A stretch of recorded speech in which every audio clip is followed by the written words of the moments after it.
बच्चों good morning. आज कक्षा 7 में विषय नागरिक शास्त्र अध्याय 2 मौलिक अधिकार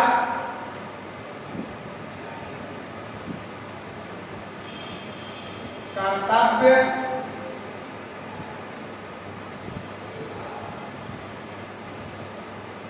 एवं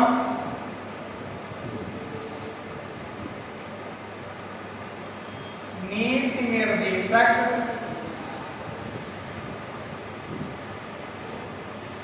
सिद्धांत।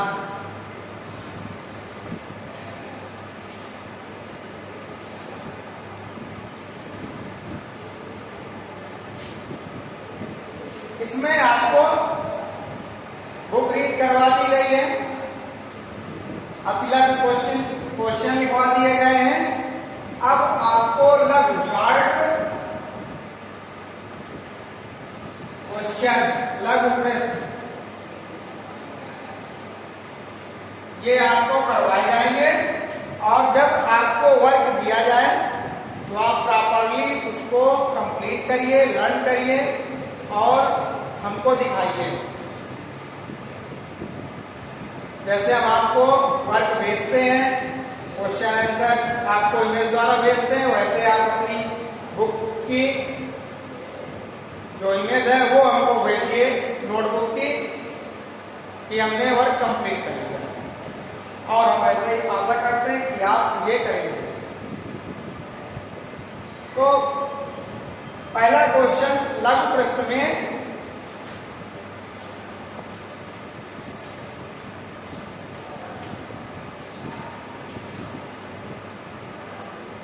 पहला क्वेश्चन है, यदि किसी के मौलिक अधिकारों का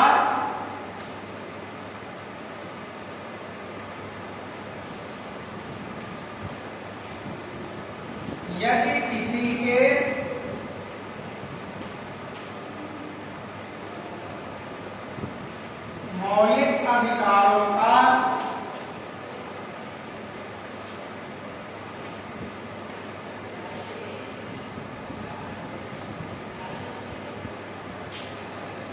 हनन हुआ तो उसके पास क्या उपाय है?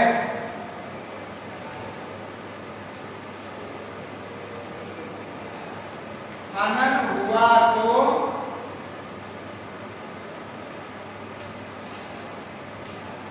उसके पास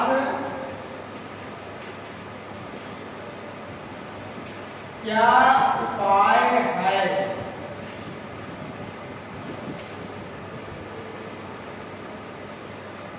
आपको बताया गया है कि हमारे भारतीय संविधान ने हमको कुछ मौलिक अधिकार दिए हैं और उन अधिकारों का हम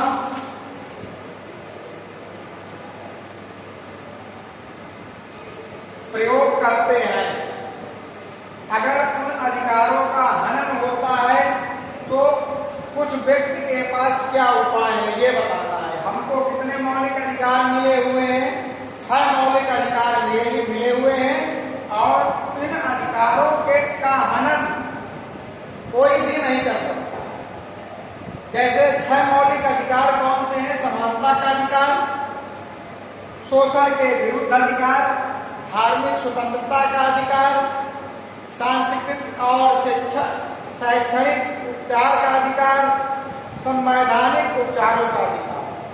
ये हमारे 6 अधिकार हैं और इनका हनन कोई भी नहीं कर सकता। तो अगर इनका हनन होता है तो क्या करेंगे? जैसे कि आप घर में 2 भाई बहन हैं, आपके पापा ने आपको पेन दिया, ये लो ये आपका पेन है। अब आपका बड़ा भाई उस पेन को ले लेता है, तो ये पेन रखना है आपका अधिकार था और उसको आपके बड़े भाई ने ले लिया, यानी आपके उस अधिकार का हनन हुआ। तो आप क्या करेंगे? आप अपने पिताजी से बताएंगे कि पापा जी भैया ने मेरा पेन ले लिया। तो इसी प्रकार अगर किसी के मौलिक अधिकारों का हनन होता वह व्यक्ति क्या करता है, वह व्यक्ति भारत की न्याय व्यवस्था की शरण लेता है, यानी वह न्यायालय की शरण लेता है, वह न्यायालय में मुकदमा दर्ज करता है और उसके न्याय के लिए मुकदमा चलता है। तो यदि किसी व्यक्ति के अधिकारों का हनन होता है तो वह न्यायालय की शरण ले सकता है।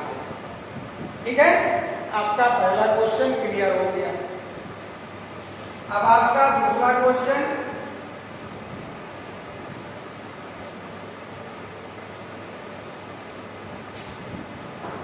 आपका दूसरा क्वेश्चन है, इन्हीं 5 मौलिक कर्तव्यों का वर्णन कीजिए।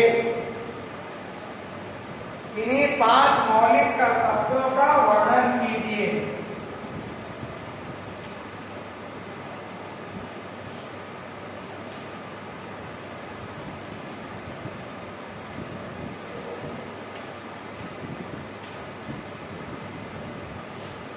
इन्हीं 5 मौलिक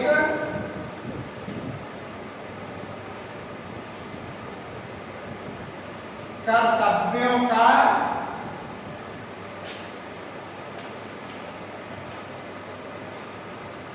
वर्णन कीजिए।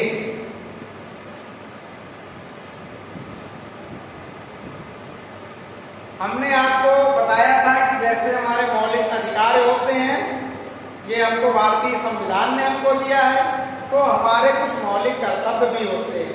हमारे मौलिक कर्तव्य 10 मौलिक कर्तव्य हैं, जिनमें से हमको 5 मौलिक कर्तव्य बताना है। तो ये हमारे द्वारा हमारा भारतीय नागरिकों का कर्तव्य होता है अपने देश के लिए, वही कर्तव्य इसमें बताए गए हैं। पहला कर्तव्य है, सभी नागरिकों को संविधान, राष्ट्रध्वज और राष्ट्रगान का सम्मान करना चाहिए। ये हमारा कर्तव्य है कि हम अपने राष्ट्रगान, अपने संविधान और अपने राष्ट्रीय ध्वज का सम्मान करें। दूसरा है, जरूरत के समय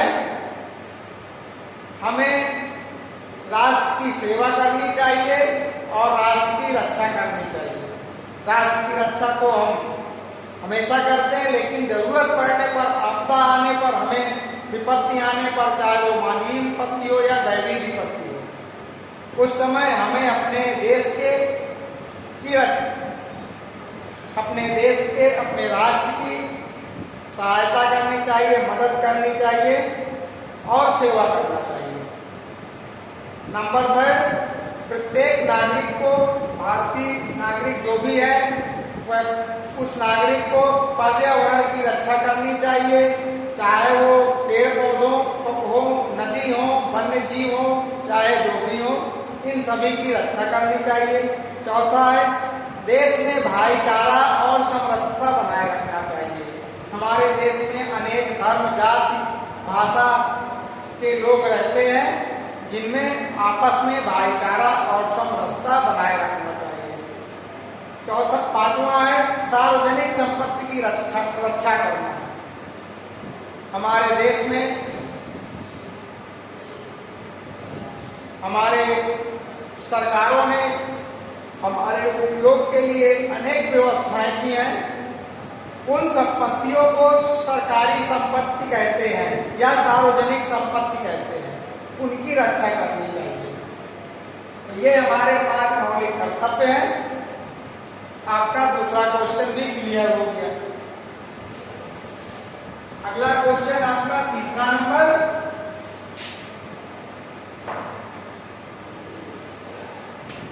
तीसरा क्वेश्चन है आपका, भारतीय संविधान के किस संशोधन में मौलिक कर्तव्यों को सूचीबद्ध किया गया है? भारतीय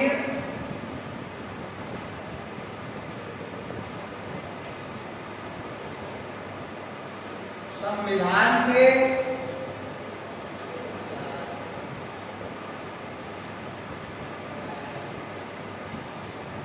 किस संशोधन द्वारा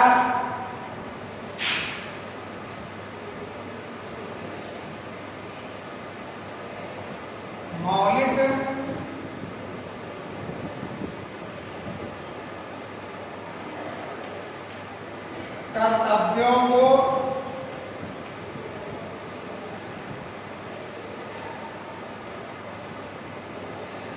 सूचीबद्ध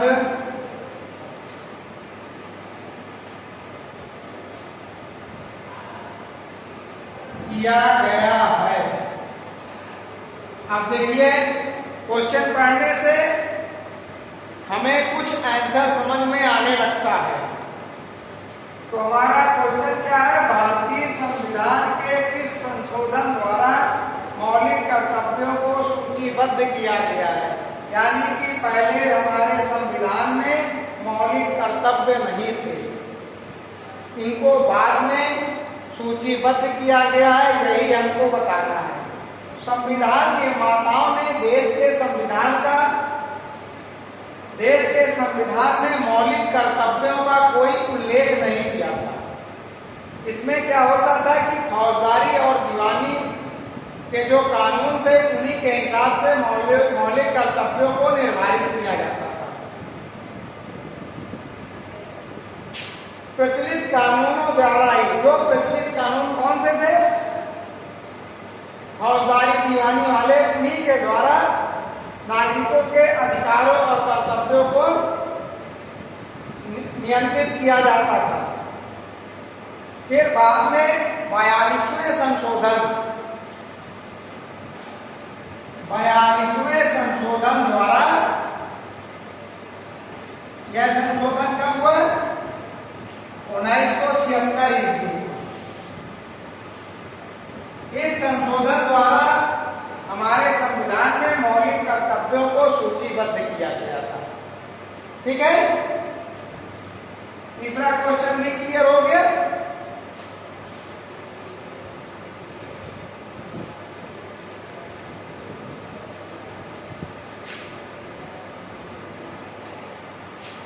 अगला नंबर है, संविधान के किस प्रावधान के अंतर्गत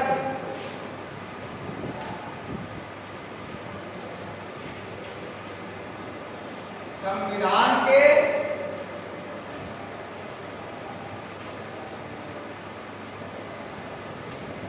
किस प्रावधान के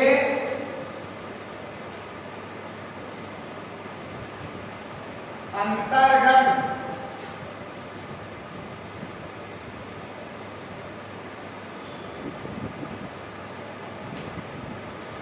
छुआछूत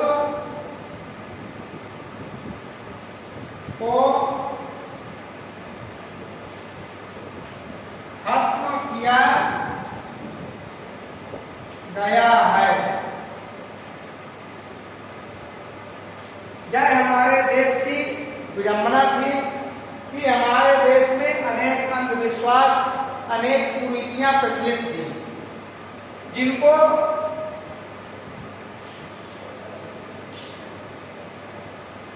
जब मुगल आए तो उन्होंने भी नहीं समाप्त किया। ये कुरीतियां और ये अंधविश्वास अंग्रेजों द्वारा समाप्त किए गए हैं। जब हमारे देश में अंग्रेजों का शासन हुआ, उस समय अनेक कुरीतियां फैली हुई थी, अनेक अंधविश्वास फैले हुए थे। सती प्रथा, बाल विवाह जैसे अनेक जो है कुरीतियां प्रचलित थी। इनको अंग्रेजों और भारतीय बुद्धिजीवियों के सहयोग से समाप्त किया गया। इसी तरह यह छुआछूत, यह भी हमारे देश में प्रचलित था। इसको पूछ रहा है किस संविधान के किस प्रावधान के अंतर्गत खत्म किया गया। भारत में जो छुआछूत प्रचलित था, इसको संविधान के किस प्रावधान के अंतर्गत खत्म किया गया? तो इस छुआछूत को अनुच्छेद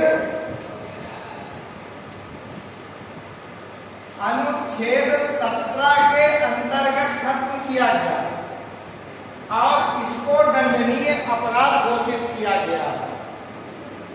छुआछूत को भारतीय संविधान के अनुच्छेद 17 के अंतर्गत खत्म किया गया और इसे अपराध घोषित किया गया। तो आपका ये क्वेश्चन भी क्लियर हो गया। 4 नंबर लघु क्वेश्चन आपके समाप्त हो गए हैं। अब अगर आपको कोई भी दिक्कत है सोशल स्टडी में, तो आप हमसे पूछ सकते हैं, हमसे चर्चा कर सकते हैं और अपना कार्य प्रॉपरली कंप्लीट रखिए, याद करिए, क्योंकि ये कोरोना काल चल रहा है और अभी स्कूल आपके बंद है, तो आराम से घर में याद करिए, परीक्षाएं होंगी आपकी, तो आपका प्रमोशन हो जाएगा। ठीक है, थैंक यू।